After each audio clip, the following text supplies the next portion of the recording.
anayetaka kutoka kwenda msikitini, yani kwa mwanamke anayetaka kwenda msikitini, lima fihi min tahriki da'iyati shahawati rijal, kutokana na yale ambayo yanapatikana katika vishawishi vya matamanio ya wanaume. Qultu, huyu shekha anasema nikasema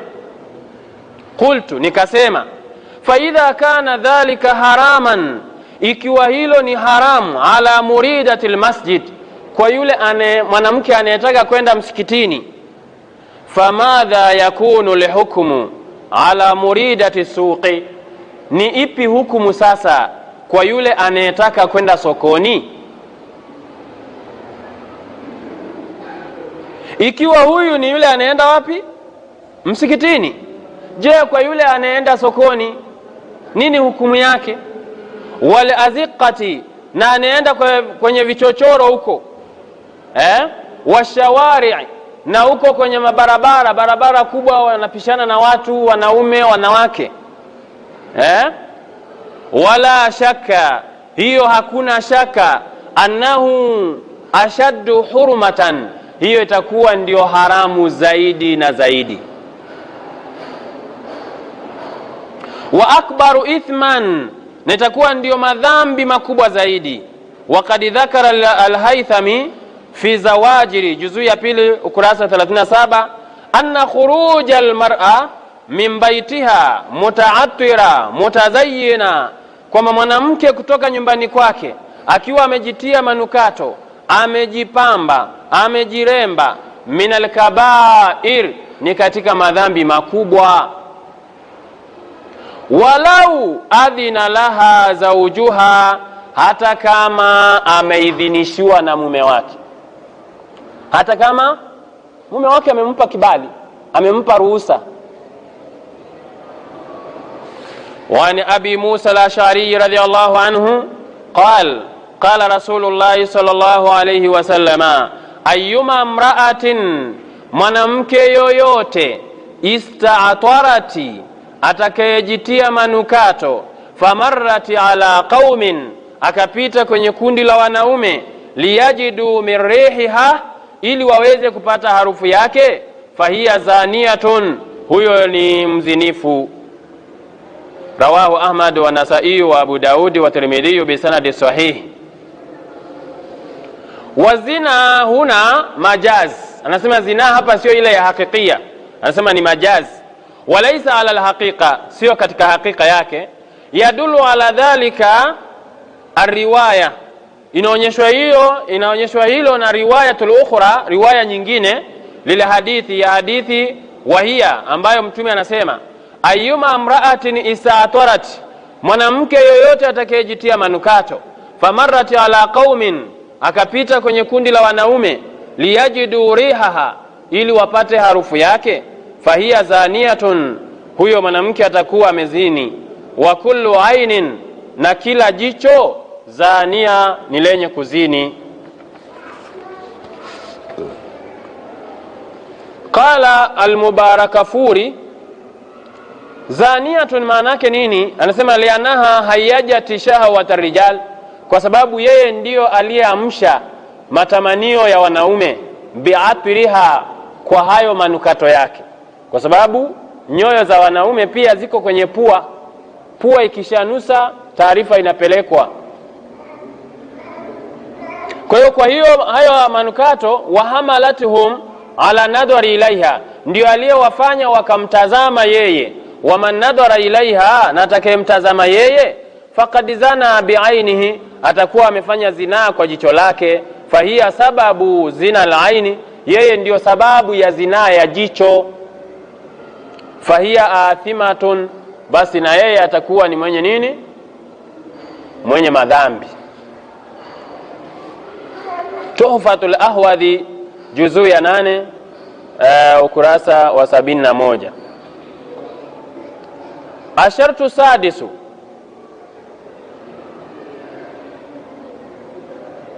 alla yushbiha thiyab ar-rijal, hilo vazi analovaa mwanamke lisifanane na vazi la nani? La wanaume, lisifanane na vazi la wanaume. la yajuzu lilmar'ati an talbasa ma yushbihu malabisu rijali, asivae mwanamke, haifai mwanamke kuvaa vile vinavyofanana na mavazi ya wanaume. Lianna nabiyya sallallahu alaihi wasallam qad naha an tashabbuhi nisa'i birijali wa tashabbuhi rijali binisa'i, kwani mtume amekataza kujifananisha wanawake na wanaume na kujifananisha wanaume na wanawake. Walaana man yafalu dhalika, na akamlaani mwenye kufanya hivyo. Yani amelaaniwa mwenye kujifananisha na nani? Na wanaume, au mwenye kujifananisha na wanawake. Ana Abi Hurairah radhiyallahu anhu qala laana Rasulullah sallallahu alayhi wasallam ar-rajula yalbasu libsata al-mar'a, mtume amemlaani mwanaume anevaa vazi la kike. Wal mar'ata talbasu libsata ar-rajuli, na mwanamke anevaa vazi la kiume amelaaniwa. Rawahu Ahmad wa Abu Daud wa Ibn Majah bi sanadi sahih. Leo wanawake wameacha mavazi yao, wanavaa mavazi ya wanaume. Hata kuna suruali za kiume na kuna suruali za kike. Kuna siku nahitaji suruali, nikamuuliza bwana mmoja, akasema hapa hamna suruali za wanaume, zimeshaisha, zimebaki za wanawake. Alafu wanawake wenyewe hawavai zile suruali zao, wananunua suruali za wanaume, wanasema zile ndio zinawatoa vizuri, zinaweka shape zao vizuri. Yani hata hizo suruali ambazo haifai mwanamke kuvaa suruali akatembea nayo, lakini ziko za kwao zilizoshonwa kwa mtindo wa kwao, pia hawazitaki. Wanataka zile ambazo zimeshonwa kwa mtindo wa nani? Wa wanaume. Ina maana kama ingekuwa laana ni kidogo, inafanyaje? Lakini sasa hivi inaonekana kawaida tu, wanawake wanatembea na masuruali na mashati na nini, inaonekana ni jambo la kawaida. Lakini amelaaniwa mwanamke wa namna hiyo, na katika Mwenyezi Mungu halaani wala mtume. Jambo lolote ambalo umeambiwa kuna laana, ya maana hilo ni katika kabair, ni katika madhambi makubwa. Na haifai pia hata kuzoesha watoto wetu kuvalisha masuruali. Kwa hiyo kuvaa suruali, nusu kanzu, suruali na shati na blouse au kasinglet ni katika laana. Wa Ibn Abbas radhiyallahu anhu qala laana an-nabiy sallallahu alayhi wasallam al-mukhannathina min ar-rijali wal-mutarajjilati min an-nisa'i, rawahu al-Bukhari. Mtume amewalaani wanaume wanaojifananisha na wanawake, wale makhanithi yale. Wanaume makhanithi ni yale ambayo yanavaa mahereni, mabangili, cheni. Sasa kuna cheni za wanawake na wanaume. Cheni ya mwanamke ni kale kembamba, alafu ile iliyokuwa kama mnyororo, kama ya kufungia mbwa mdogo mdogo, zile ndio wanasema ni za wanaume. Kwa hiyo wanaume wanaosuka wamelaaniwa. Wanaume wanaovaa mavazi ya kike wamelaaniwa. Wanaongea sauti ya kike wamelaaniwa. Wanatembea miondoko ya kike wamelaaniwa. Na wanawake pia wanaoongea sauti ya kiume wamelaaniwa. Wanaotembea miondoko ya kiume wamelaaniwa. Kwa hiyo mwanamke asijifananishe na mwanaume hata kama yuko nyumbani kwake. Baadhi ya wanawake huona kwamba kuvaa suruali chumbani kwa mume wake ni halali. Kisa anasema si tuko wawili tu.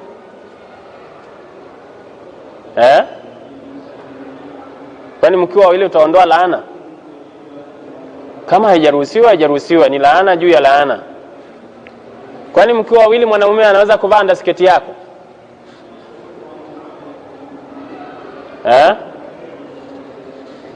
Na baadhi ya wanaume hufunga makanga wanaenda kuogea. Na wao nampa kabisa kwa roho safi. Kuna taulo hizi ambazo hazina jinsia. Mtu anafunga, mwanamke anafunga, mwanaume anafunga, lakini lazima zingatie wewe mwanamke anaenda kuoga wapi. Kama ni bafu za ndani sawa. Lakini sio umepangisha eti unatoka unaenda kuoga umefunga nini? Taulo. Au umefunga kanga moja.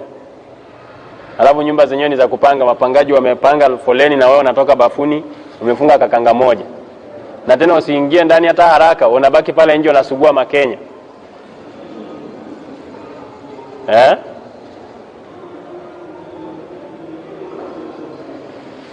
Rawahu al-Bukhari, hadithi hii yameipokea Bukhari. Kwa hiyo vijana wengi hivi sasa, paka wanaume sasa hivi na msikitini unaweza kaingia, haukosi mwanaume aliyovaa bangili, iwe misikiti ya kisunna iwe ambayo sio ya kisunna. Sasa hivi kuna msururu, kuna jamu ya wanaume wamevaa mabangili ya shaba, wengi tu. Sasa hao wanaoingia msikitini, ukitoka nje ndio kabisa eti ni dawa, eti ni tiba, mpaka wengine wanasema inaongeza nguvu za kiume. Na wanaume wakishatajua tu nguvu za kiume, chochote wanaweza wakapewa mawaidha wasisikilize, lakini wakakuta mtu anaongea kuhusu na dawa za nguvu za kiume hawaondoki, watachukua muda.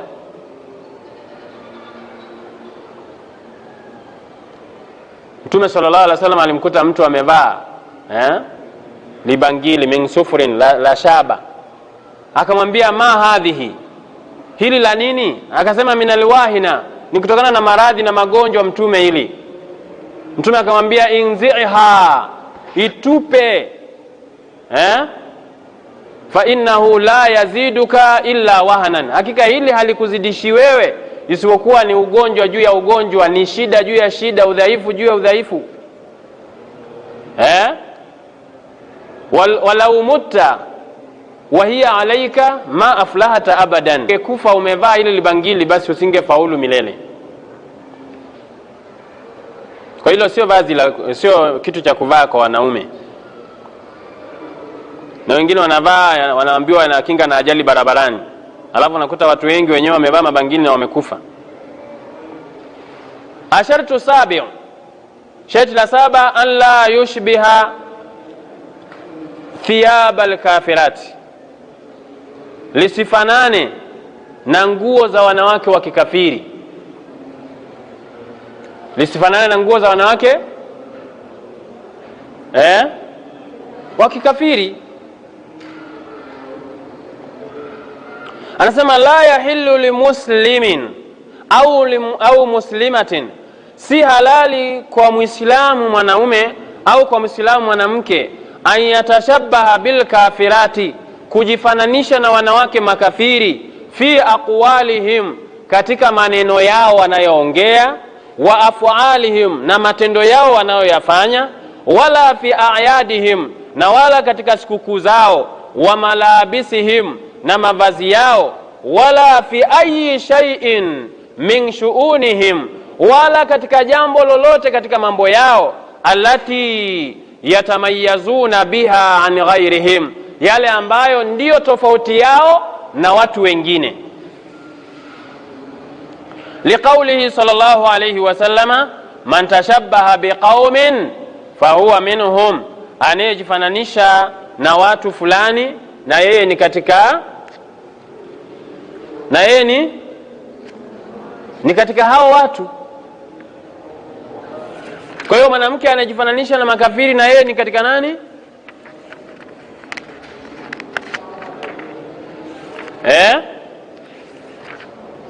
Na yeye ni katika makafiri.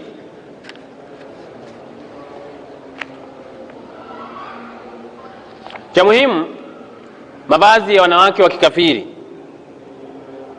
hizi modern fashion ya nguo, hijabu ambazo hazieleweki, mwanamke wa Kiislamu unatakiwa kujiepusha.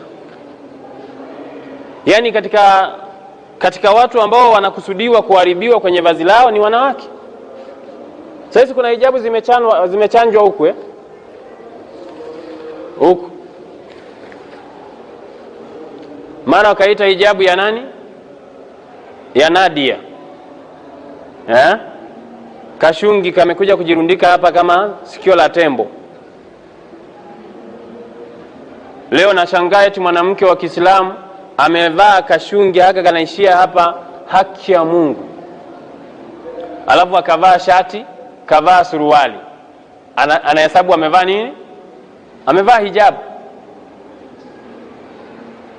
Mwingine amevaa mpaka na niqabu, alafu huko amevaa shati, huko akavaa suruali. Sikuchezea vazi la Kiislamu.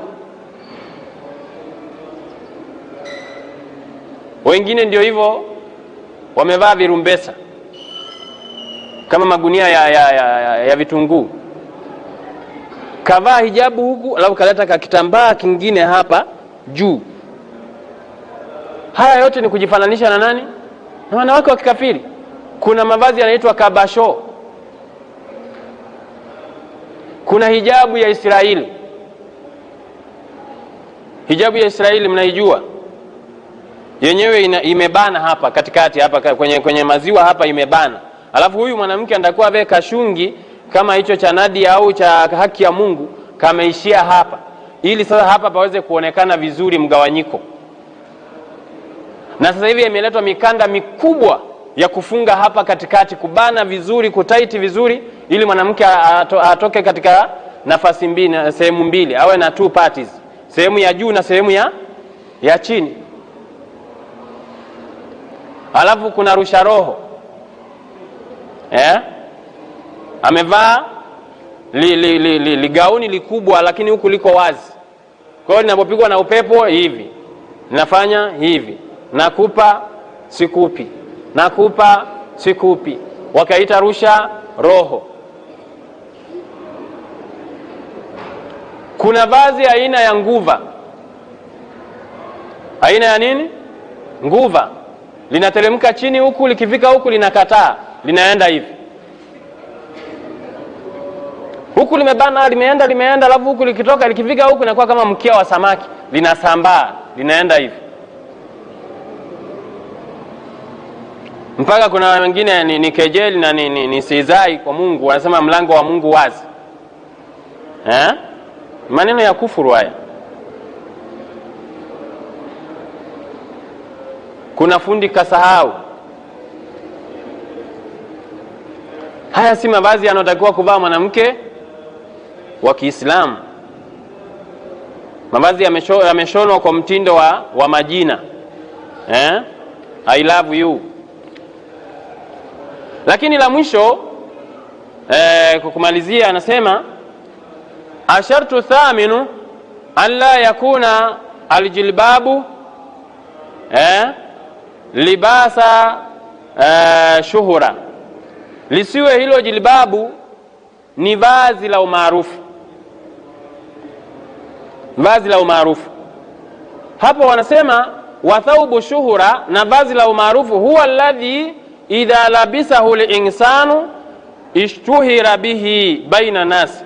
Ni lile ambalo anapolivaa mtu basi anatangaa, anatambulika, anakuwa maarufu kati ya watu.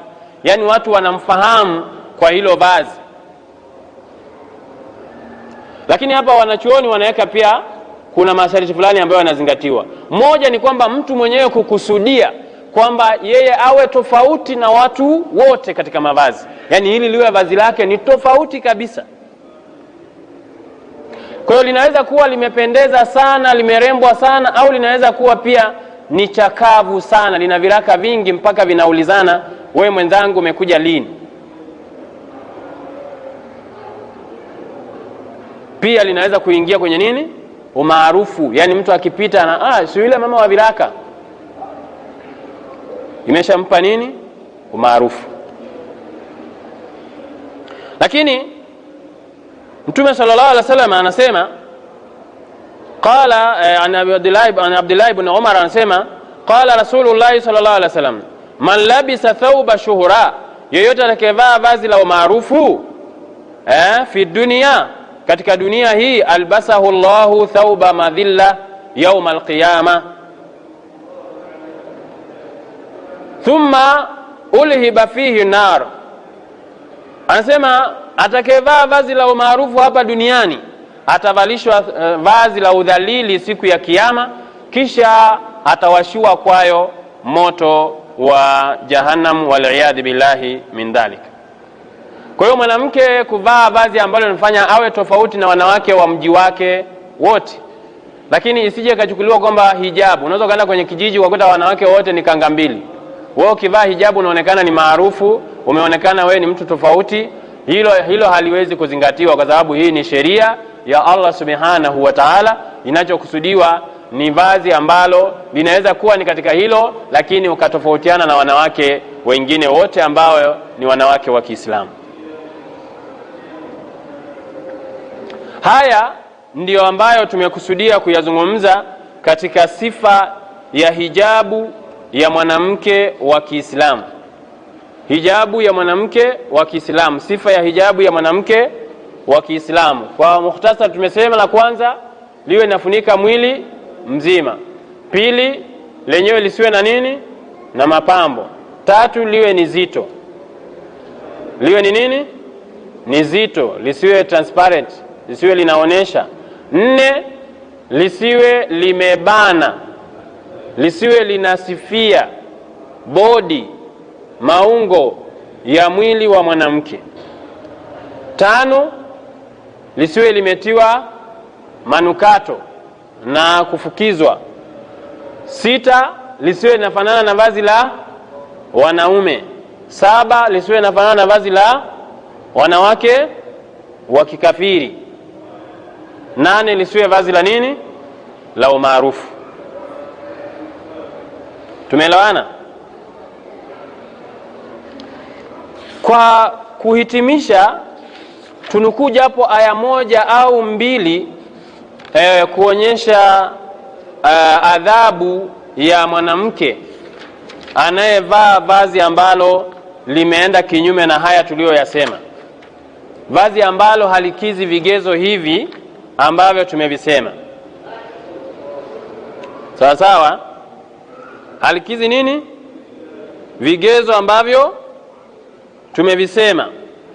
Kwa haraka asema, yajibu ala almar'ati almuslima an tastajiba wa tad'ana li jami'i awamiri llahi laha, wala yajuzu laha an tastajiba li amri wa tarfudu amran akhar.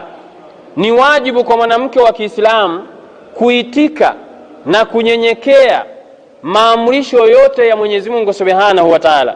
Wala haijuzu kwa mwanamke wa Kiislamu kuitika amri fulani na kukataa amri nyingine.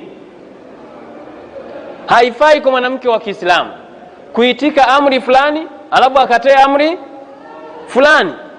Mwenyezi Mungu Subhanahu wa Ta'ala anasema, afatuminuna bibadhi likitabi wa takfuruna bibadhi, je, mnaamini baadhi ya sheria na mnakufuru baadhi ya sheria? Mnaamini baadhi ya hukum na mnakufuru baadhi ya hukum? Fama jazau man yaf'alu dhalika minkum, ni yapi malipo ya atakayefanya hivyo miongoni mwenu? Illa khizyun fil hayati dunya, ila atapata udhalili katika maisha ya kidunia. Wa yawmal qiyamati, na siku ya kiyama, yuradduna ila ashaddil adhab, watarudishwa kwenye adhabu kali siku ya kiyama. Wama Allahu bighafilin amma ta'malun, na Mwenyezi Mungu si mwenye kughafilika na hayo mnayoyafanya. Hebu zingatia, dada wa Kiislamu, ahadi hii mbaya anaoitoa Mwenyezi Mungu kwa mwanamke ambaye anaamini baadhi ya hukumu. Leo mwanamke anakubali kuswali kwa sababu ni amri ya Mungu, amekubali kufunga kwa sababu ni amri ya, sio amri ya Mungu. Qul ya ayuha nabii, qul li azwajika wa banatika wa nisa'il mu'minina yudinina alayhinna. Qul, sema, kuambia, si amri hii. Kwa nini ubague? Ukubali kuswali, ukubali kutoa zaka, ukubali kufunga mwezi wa Ramadhani, na Mungu amesema kutiba alaykumus siyamu kama kutiba alal ladina min qablikum la'allakum tattaqun. Mmefaradhishiwa, mmeamrishwa kufunga kama walivyoamrishwa waliokuwa kabla yenu. Kwa nini ukubali hili alafu hili ulikatae? Hii si amri ya Mungu. Kwa hiyo mwanamke wa Kiislamu anatakiwa kuitika maamrisho yote ya Mwenyezi Mungu Subhanahu wa Ta'ala na kutokubagua yale ambayo afuate yale anayotaka na mengine ayakatae. Ikiwa ni katika mwanamke anayetii amri za Mwenyezi Mungu kwa kutaka radhi za Allah, basi huyo atakuwa amefaulu katika pepo yake. Lakini ikiwa ni katika wale wanaobagua, huyu basi jahannam na udhalili wa duniani unamsubiri, na adhabu siku ya kiyama inamsubiri. Adhabu siku ya kiyama inafanyaje? Inamsubiri.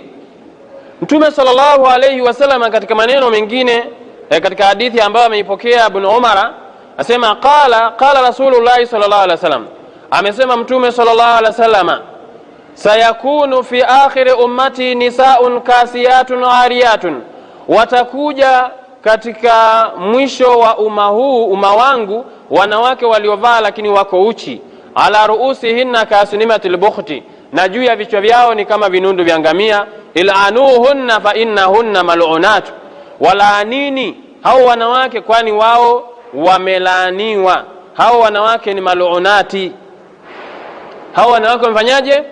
Wamelaaniwa. Rawahu Tabrani fil Mu'jam as-Saghir wa sahahu al-Albani, na ameisahihisha hadithi hii Sheikh al-Albani rahimahullahu ta'ala. Makemeo mengine anasema Mtume sallallahu alayhi wasallama, hadithi tulishainukuu pale mwanzo kwamba Mtume anasema sijawaona hao wanawake watu wa motoni makundi mawili, akawataja wanawake waliovaa wako uchi, maana yake hawajazingatia sifa ya hijabu ya mwanamke ya kisheria. Lakini malizia na hadithi moja ambayo inasema kuvaa huku, kuacha kufata vigezo hivi ndio tabarruji, ndio shari na ndio unafiki. Nasema fan nani hapa huyo jina lake alionekani vizuri, lakini anna Rasulullah sallallahu alaihi wasallam qala, kwa Mtume sallallahu alaihi wasallam anasema khairu nisaikum alwadudu alwaludu almuwatiyati walmuwasiyati, bora kabisa ya wake zenu ni wale ambao alwadudu, ni wale wanaojua kujipendekeza kwa waume zao. Mwanamke ambaye almutahabbiba ni yule anayejipendekeza kwa mume. Alwaludu, wale wanaopenda kuzaa, wanawake wenye kizazi.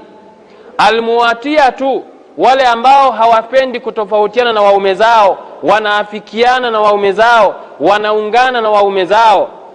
Almuwasiyatu, na wale ambao wanapenda kuwaliwaza waume zao. Idha taqaina Allah, pindi watakapokuwa wanamcha Allah, wakawa wanawake hawa ni wacha Mungu, wanawake ambao wanajua kupangilia mambo, kuweka vitu vizuri katika nyumba zao na kuwatii waume zao na kuafikiana na waume zao, wakiwa ni wacha Mungu na huku wanajua kujipendekeza kwa waume zao na wanapenda watoto, wanapenda kuzaa, si wanawake wa kileo. Mwanaume anakazana kumbe yeye ameweka vinjiti, yeye ameshakunywa madawa ya majira, hataki kumzalia mume wake. Wa sharru nisaikum almutabarrijatu almutakhayyilatu, na shari ya wake zenu ni wale almutabarrijatu, wenye kuvaa mavazi yenye mapambo, yenye nakshi, yenye kuvutia, yenye kumeremeta. Almutakhayyilatu, wale ambao wenye kiburi, wenye kujiona, wenye kujigamba, wenye kujisifu. Wahunna munafiqatu, na hao ni wanawake ambao ni wanafiki. La yadkhulu lijannata minhunna, hatoingia peponi katika sampuli za wanawake hao illa mithlu al-ghurabil asam, isipokuwa ni nadra sana kama kumkuta kunguru mwenye miguu mekundu au meupe. Rawahu al-Bayhaqi wa sahahu al-Albani, hadithi hii ameipokea al-Bayhaqi na amesahihisha al-Albani ambaye ni muhadithi. Kwa hivyo biidhnillah tabaraka wa taala tutakuwa tumeishia hapa kwamba ukuba, adhabu ya mwenye kukhalifu haya yaliyoelekezwa na wanachuoni na kwa ufahamu wa wema waliotangulia kwa kuzingatia Qur'ani na sunna ya Mtume Muhammadin sallallahu alayhi wasallam. Kwa hapa sasa tunaweza tukastopisha ili turuhusu kama kuna maswali, kuna michango, kuna maoni tuweze kukamilisha siku yetu.